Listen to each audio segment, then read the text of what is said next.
अच्छा जी, हमारी exercise number 1.1 है। 1.1 के अंदर जो सबसे पहला क्वेश्चन है आपके पास, वो कहता है फाइंड करना है आपने order of the following matrices. कि आपके पास जो गिवन मैट्रिसेस हैं बुक के क्वेश्चन के अंदर आपने उनकी क्या फाइंड करनी है, ऑर्डर्स फाइंड करने हैं। आपका जो पहला पार्ट है उसमें नंबरिंग तो नहीं दी हुई, उन्होंने मैट्रिक्स के नाम लिखे हुए हैं, तो आप भी उन ए मैट्रिक्स के नाम से ही पुकारेंगे उन्हें। कहता है ए मैट्रिक्स इक्वल है 2 -5 3 एंड 6 के। अब हमने क्वेश्चन कहता है ऑर्डर फाइंड करना है, तो ऑर्डर अगर हम फाइंड करेंगे तो देखते हैं, देखिएगा 1 रो 2 रोज एंड कितने कॉलम्स हैं, 1 कॉलम है, सेकंड कॉलम। तो इसका ऑर्डर जो आ जाएगा आपने लिखना है ऑर्डर ऑफ मैट्रिक्स ए, क्या आ जाएगा 2 रोज एंड 2 कॉलम, तो इसका क्या आ जाएगा 2/2। ओके हो गया। इसी तरह आगे चलेंगे तो आपने लिखना है order of matrix B and उसका दोबारा वही, और इधर भी क्या आ जाएगा 2/2। कैसे पता चला, 1 row second row first column second column, तो 2 रोज एंड 2 कॉलम्स। अच्छा जी, अब ये थर्ड पार्ट देखते, तो थर्ड पार्ट देखिएगा सी मैट्रिक्स इक्वल है 2 एंड 4। इसका भी हमें क्या चेक करना है, सबके अंदर हमने ऑर्डर ही चेक करना है। तो देखते हैं ये आपकी 1 रो और कितने कॉलम है, 1 कॉलम है, सेकंड कॉलम, तो आपका ऑर्डर क्या आ गया 1/2 का। ठीक हो गया। इसी तरह हम आगे मूव करते हैं। आगे जब मूव करेंगे देखिएगा जो आपका डी मैट्रिक्स है, डी मैट्रिक्स का ऑर्डर हमने देखना है, तो देखिएगा जरा ये 1 रो फिर second row and third row, लेकिन कॉलम कितने हैं, सिर्फ 1 ही है, तो इसका जो ऑर्डर आ जाएगा वो क्या आ जाएगा 3/1, 3/1। ठीक हो गया। आई होप सो आपको यहाँ तक सारी समझ आ रही होगी। हम नेक्स्ट क्वेश्चन में मूव करने जा रहे हैं, नेक्स्ट पार्ट में आई मीन। तो नेक्स्ट पार्ट क्या है आपका, कहते हैं फर्ज करें अब आपका ई मैट्रिक्स है, इसका ऑर्डर बताना है। तो एक रो ये है, सेकंड रो ये है, थर्ड रो ये है, इसी तरह 1 कॉलम ये है, सेकंड कॉलम ये है, तो इसका ऑर्डर क्या आ जाएगा 3/2 का। अब इस नेक्स्ट पार्ट में देखिएगा एफ मैट्रिक्स है, इसका क्या ऑर्डर बनेगा, तो देखिए इसके 1 रो है और 1 ही कॉलम है, तो इसका जो आ जाएगा ऑर्डर वो क्या आ जाएगा 1/1 का। फिर आगे चलते हैं। आगे आपके पास आ रहा है जी मैट्रिक्स। अब जी मैट्रिक्स में देखिएगा जरा कितनी रोज हैं, 3 रोज एंड 3 कॉलम्स, इसका भी ऑर्डर क्या आ जाएगा 3/3 का। एक चीज याद रखिएगा, सबसे पहले हमेशा आपने रोज को लिखने हैं, हम फिर बाद में क्या लिखना है, मैट्रिक कॉलम्स की तादाद को। सबसे पहले एम आएगा, आपने ये पढ़ा था m/n फॉर्मेशन है, इधर m क्या है, रोज है, और जो n है वो क्या है, कॉलम्स हैं। आई होप सो आपको समझ आ रही होगी सारी। हम नेक्स्ट पार्ट में मूव कर रहे हैं। अगर आप ये सारे सवाल खुद कर रहे हैं तो बहुत अच्छी बात है, लेकिन अगर नहीं आपको समझ आ रही तो आप इधर एक दफ़ा देख सकते हैं। अच्छा जी, एज पार्ट में देखिएगा कितनी रोज हैं, 1 रो सेकंड रो, और कितने कॉलम हैं 1 2 एंड 3। आपका टोटल इसका ऑर्डर क्या आ गया 2/3। ओके। अब हम अपने नेक्स्ट क्वेश्चन की तरफ मूव कर रहे हैं इस एक्सरसाइज के, which is question number 2। Question number 2 कहते हैं which of the following matrices are equal as it is. आपके बुक के अंदर ये सारे ए से लेके जे तक मैट्रिसेस लिखे हुए हैं। कहते हैं बताएं कि इनमें कौन कौन से मैट्रिसेस आपस में इक्वल हैं। तो देखें जरा, ए मैट्रिक्स है, हम अभी पढ़ के आने हैं कि कंडीशंस क्या क्या होनी चाहिए मैट्रिक्स इक्वल होने की। सबसे पहले उनकी ऑर्डर सेम होना चाहिए। सेकेंडली उनका जो आप कॉरस्पॉन्डिंग एलिमेंट्स या कॉरस्पॉन्डिंग एंट्रीज हैं वो क्या होनी चाहिए, आपस में सेम होनी चाहिए। तो ये ज़रा देखिएगा, ए मैट्रिक्स है जिसमें 1 रो ही है और 1 कॉलम ही है, एक तो ये हो गया। उसके बाद एक ही एलिमेंट है, वो क्या है 3 है। जब हम ए कॉलम में ए मैट्रिक्स को आगे किसी और मैट्रिक्स का देखो तो जरा देखिएगा, सी मैट्रिक्स मेरे पास आ रहा है 5 - 2 क्या होता है, 5 - 2 आपके पास 3 आ जाएगा। सी मैट्रिक्स आपके पास क्या आ जाएगा 3 आ जाएगा। तो ए मैट्रिक्स और सी मैट्रिक्स देखिएगा, 1 रो है और 1 ही कॉलम है, तो ऑर्डर भी सेम है, एलिमेंट्स भी सेम है, तो मैं क्या कह सकता हूँ कि ए सी के क्या है, इक्वल है। इसी तरह फिर आपका जो बी एलिमेंट बी मैट्रिक्स है उसके अंदर क्या है, कितनी रोज हैं और कितने कॉलम हैं, 1 रो है 2 कॉलम्स हैं, और एलिमेंट्स के हैं 3 और 5। अब अच्छा मैं अगर डी मैट्रिक्स देखूं तो इसका भी ऑर्डर क्या है, सेम है, 1 रो है और 2 कॉलम्स हैं। इधर कितनी रोज थी, 1, और कितने कॉलम्स थे, 2। इधर भी 1 रो है और 2 कॉलम्स हैं, लेकिन इनके जो कॉरस्पॉन्डिंग एलिमेंट्स हैं वो सेम नहीं है, वो चेंज है। देखिएगा जरा कैसे, इसका फर्स्ट रो का जो फर्स्ट एलिमेंट है वो क्या है, 3 है, लेकिन इधर फर्स्ट रो का फर्स्ट एलिमेंट है वो क्या है, 5 है। तो ये डिफरेंट है, बेशक आगे पीछे लिखे हो लेकिन वो कॉरस्पॉन्डिंग एलिमेंट्स को बेसिकली हमने देखना है ना, तो वो क्या है, डिफरेंट है, जिसकी वजह से मैट्रिक्स आपस में इक्वल नहीं होगा। तो ये बी जो है डी के इक्वल नहीं होगा। अब हम अगर बी को कहीं और देखें तो देखिएगा जरा कि ये आई मैट्रिक्स देखिएगा, फर्स्ट 1 रो और 2 कॉलम्स ही हैं एक तो ऑर्डर तो इनका क्या हो गया, सेम, 1 रो एंड 2 कॉलम्स, और इधर भी 1 रो एंड 2 कॉलम्स, तो ऑर्डर तो सेम है। सेकंड कंडीशन कॉरस्पॉन्डिंग एलिमेंट्स की, तो देखिएगा 1 3 है और पहला भी एलिमेंट क्या है, तो 3 है फर्स्ट रो का, और इधर भी फर्स्ट रो का 3, और जो फर्स्ट रो का सेकंड एलिमेंट है वो इधर 5 है, और इधर भी देखिएगा 3 + 2 क्या है, जब आप 3 में 2 प्लस करेंगे वो भी 5 हो जाएगा, तो कॉरस्पॉन्डिंग एलिमेंट्स भी सेम है। तो इधर से हमें एक कंक्लूजन मिल रहा है, वो क्या है कि बी किसके इक्वल है, आई के। इसी तरह जो सी है उसमें 5 - 2 है, क्या है, सॉरी ये तो हो चुके हैं, ये आपकी चीज हो चुकी है। अच्छा जी अब आगे जाते हैं, डी मैट्रिक्स आपका 5 है और वो क्या है, 3 है। अब इसको अगर हम देखें किसके इक्वल आता है, तो ये देखते हैं हम जरा। अब मैं देखता हूँ इसके अंदर 1 और 2 कॉलम्स हैं, और कोई ऐसा मैट्रिक्स जिसके अंदर ऑर्डर सेम आ रहा हो, मेरे पास कोई ऐसा मैट्रिक्स और नहीं बच रहा जिसके अंदर ऑर्डर क्या हो, सेम हो। और सेकंड कंडीशन क्या थी, कॉरस्पॉन्डिंग एलिमेंट्स, मुझे ऐसा कोई और मैट्रिक्स नज़र भी नहीं आ रहा जिसके अंदर कॉरस्पॉन्डिंग एलिमेंट्स क्या हो, सेम। तो ये मैट्रिक्स किसी मैट्रिक्स के इक्वल नहीं है, तो ये आपका नहीं, आप कह सकते किसी के इक्वल है। फिर मैं नेक्स्ट मैट्रिक्स देखता हूँ, ई मैट्रिक्स के 2 रोज हैं आपके पास और 2 ही कॉलम्स हैं, ऐसे ही है। इसका जो एलिमेंट्स हैं 4 6 0 2 है। अब देखते हैं वो किधर मिलता है, तो हमें एच मैट्रिक्स से मिल रहा है। होप सो अब आप जरा इजी हो गई होगी आपको ढूंढते हुए, ऑर्डर वगैरह फाइंड करते हुए। तो देखिएगा ये 2 रोज हैं 2 कॉलम्स, तो इनका ऑर्डर भी क्या है, सेम है, एलिमेंट्स भी क्या है, सेम है। तो जैसे मैं कह सकता हूँ ई मैट्रिक्स किसकी इक्वल है, एच मैट्रिक्स के। उसके बाद आपका जो एफ मैट्रिक्स है उसकी 2 रोज हैं ऐसे ही है और 1 कॉलम है, और एलिमेंट्स के हैं 2 6। अगर हम देखें तो जी मैट्रिक्स में भी 2 रोज और 1 कॉलम है।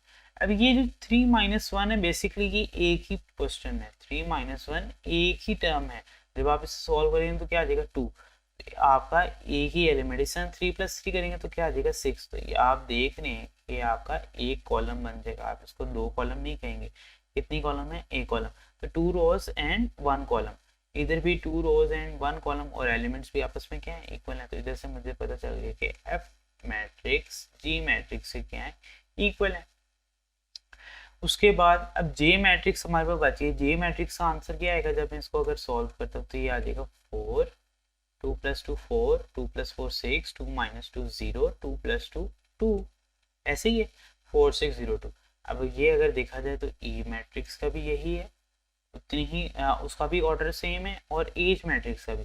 तो इधर से एक नया कंक्लूजन मुझे क्या निकला कि ई एज के बराबर है और ये दोनों मैट्रिक्स जे के बराबर भी हैं। तो मैं ये कह सकता हूँ कि ई = H = J. I hope so इस क्वेश्चन की आपको समझ आई होगी।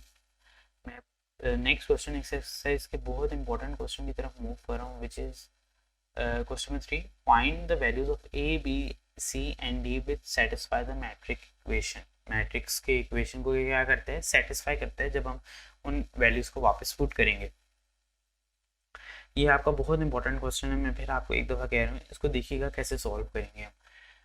इधर से पता चल रहा है ये एक मैट्रिक्स है आपके पास, इसको नाम नहीं दिया हुआ लेकिन ये क्या है, मैट्रिक्स है। क्यों, ये एक कलेक्शन है नंबर की, उनको इनक्लोज कर दिए गए in the form by square bracket. इसी तरह ये भी मैट्रिक्स, और ये आपस में क्या है, साइन की वजह से पता चल रहा है कि आपस में इक्वल है।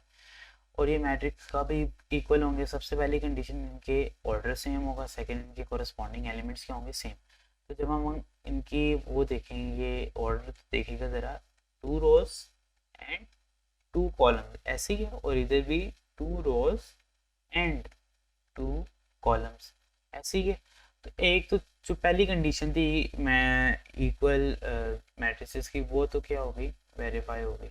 अब मैं सेकंड कंडीशन की तरफ जा रहा हूँ। उससे क्या पता चलता है कि जो आपका कोरस्पॉन्डिंग एंट्रीज है वो भी क्या होंगे, इक्वल होंगे। इससे ये पता चलता है कि ए प्लस सी जो है वो किसकी इक्वल है, जीरो। देखिए आपके दरमियान जो साइन है वो इक्वल का बुक वालों ने लगा दिया है, तो भी अब आपको मानना पड़ेगा वो आपस में क्या इक्वल है। अब इधर नहीं आप देख सकते कि ये वेरिएबल है सर, तो ये कैसे जीरो के इक्वल हो गया।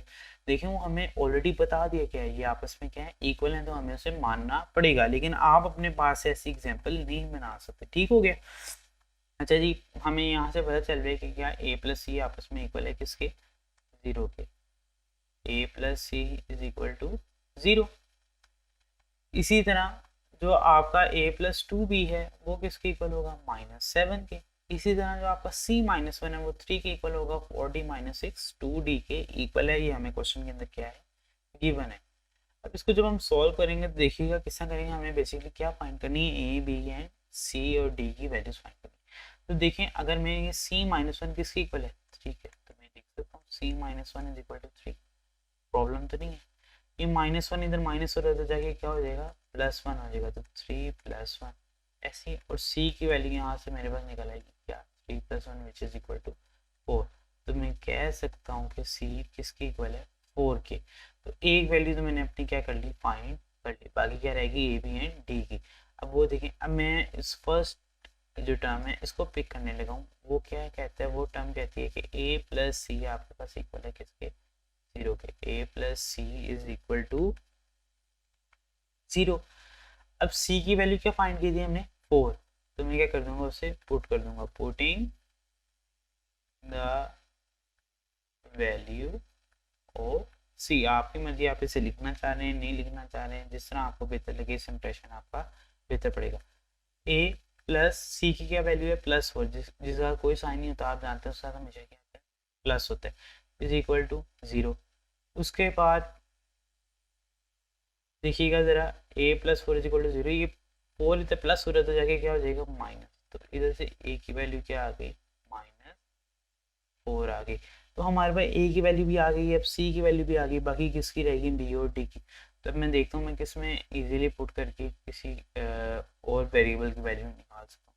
तो देखिए अगर मैं a की वैल्यू पुट कर दूंगा तो वो भी निकल आएगी, और अगर मैं इस इक्वेशन को भी ले लूँगा तब भी निकल आएगी। तो आपकी मर्जी, अब आपने सेकंड टर्म को उठाना है फर्स्ट रो के, या सेकंड रो के सेकंड एलिमेंट को उठाना है। मैं यहाँ पे आपके सामने अगर फर्स्ट रो के सेकंड एलिमेंट को पिक करूँ तो उसको किस तरह सॉल्व करेंगे, a + 2b इक्वल है किसके, -7 के। ऐसे ही है, a + 2b किसके इक्वल है, -7 के। उसके बाद a की क्या वैल्यू है, -4। तो मैं -4 a की वैल्यू क्या कर दूंगा, पुट। अब a के साइन, a के साथ जो साइन है वो तो प्लस है, लेकिन जब आप -4 लिखेंगे वो बेसिकली ऐसे होगा ना, प्लस × -4। प्लस माइनस क्या हो जाएगा, माइनस। तो मैंने डायरेक्ट कर दिया, आप इस तरह डायरेक्ट कर सकते हैं, इसमें प्रॉब्लम नहीं है। -4 + 2b इज इक्वल टू -7। -4 इधर बेसिकली मैंने क्या करना है, जो भी वेरिएबल है जिसको फाइंड करना है उसको अलहदा करना है, जितनी भी मेरे पास टर्म्स आ रही हैं यहाँ पे आपकी इक्वेशन के अंदर राइट नाउ, ठीक हो गए।